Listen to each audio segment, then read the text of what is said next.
Let's assume that veganism is strictly an ethical position and not a diet or something else.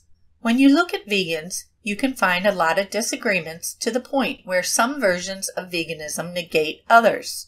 What is common for all of ethical vegans is that veganism is an ethical position concerning animals, their well-being, and our treatment of them.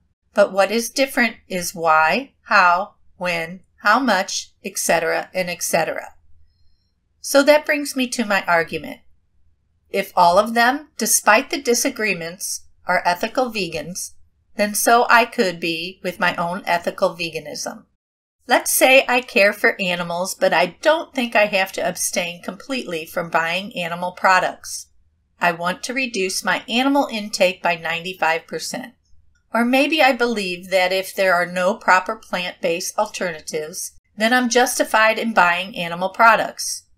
Other vegans and I would agree about a lot of things, but we would disagree about that one thing.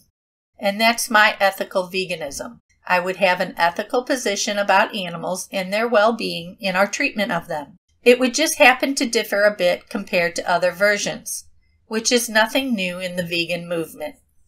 If you can count people as vegans despite them holding opposing views on what's ethical and what's vegan, then I would be counted as one. Either that or there is a correct and strict ethical veganism, which doesn't allow for differences and disagreements actually matter. It would also mean that not all of the so-called ethical vegans today are in fact ethical vegans.